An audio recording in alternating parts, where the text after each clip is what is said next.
West ইন্ডিজের বিপক্ষে প্রথম টি-20তে শুরু থেকেই ব্যাকফুটে বাংলাদেশ। টস হেরে ব্যাটিংয়ে নেমে তৃতীয় ওভারে জোড়া উইকেট পতন টাইগারদের। তানজিদ তামিম 11 বলে 6 রানে আউট।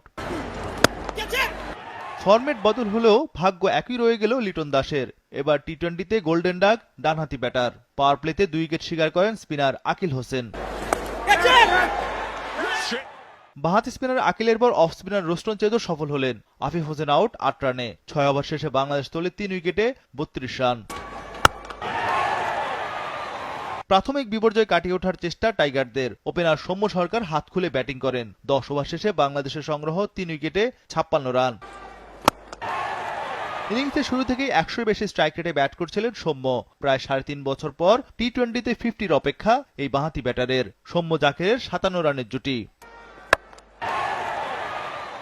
জাকের আলী 27 বলে 27 রানে আউট। সৌম্য সরকারও বিদায় নিলেন একটু পরেই। তার সংগ্রহ 32 বলে 43 রান। 15 ওভারে টাইগারদের সংগ্রহ 5 উইকেটে 96 রান।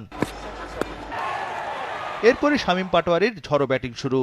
প্রথম 7 বলেই 3টি ছক্কা মারেন এই বাঁহাতি ব্যাটার। এতে পরের 3 ওভারে টাইগারদের ওঠে 30 রান।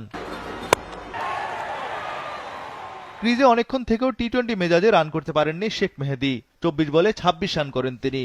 তবে শামীমের স্ট্রাইক রেট ছিল 200-র উপর। শামীম পাটোয়ারি 13 বলে 27 রান করে আউট। বাংলাদেশের সংগ্রহ 20 ওভারে 6 উইকেটে 147 রান। শেষ 5 ওভারে 51 রান যোগ করেছে টাইগাররা। 0 থেকে 6 বড়দের লোশন নয়, শুধুই স্কয়ারের মেরিল বেবি লোশন।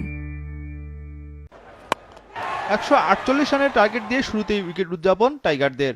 ব্র্যান্ডন কিং 5 বলে 1 রানে আউট। উইকেট নেন তাসকিন। এরপরই শেখ মেহেদীর স্পিন ভেলকি। নিকোলাস পুরান 6 বলে 1 রানে আউট। তৃতীয় ওভারে ওয়েস্ট ইন্ডিজের 2 রানে 2 উইকেট পতন। পরের ওভারে তানজিম সাকিব খরচ করেন 25 রান। শেখ মেহেদীর কল্যাণে চার্লসকে বিদায় করে বাংলাদেশ। উইন্ডিজ ব্যাটার 12 বলে 20 রানে আউট। পাওয়ার প্লেতে স্বাগতিকরা তোলে 3 উইকেটে 36 রান। সপ্তম ওভারে জোড়া উইকেট শিকার করেন শেখ মেহেদী। আন্দ্রে ফ্লেচার শূন্যতেই আউট। রোস্টন চেজো টিকতে পারেননি, আউট হন 7 রানে। ক্যারিয়ার সেরা 13 রানে 4 উইকেট নেন শেখ মেহেদী। 10 ওভারে ক্যারিবীয়রা তোলে 5 উইকেটে 57 রান। বাকি 10 ওভারে দরকার আরও 91 রান। উইন্ডিজরা লড়াইয়ে ফেরে রোবম্যান পাওয়েলের ঝড়ো ব্যাটিংয়ে। মাত্র 28 বলে 50 তোলেন রোবম্যান। 15 থেকে 17 এই 3 ওভারে আসে 50 রান। শেপার্ডকে 22 রানে ফেরান তাসকিন। রোবম্যান ও রোমারিও শেপার্ড 8ম উইকেটে যোগ করেন 67 রান। শেষ 12 বলে 18 রান দরকার উইন্ডিজদের। শেষ ওভারে হাসান মাহমুদের ঝড়। রোবম্যান পাওয়েল 35 বলে 60 রানে আউট। উইন্ডিজরা অল আউট 140 রানে। 7 রানের রোমাঞ্চকর জয় টাইগারদের।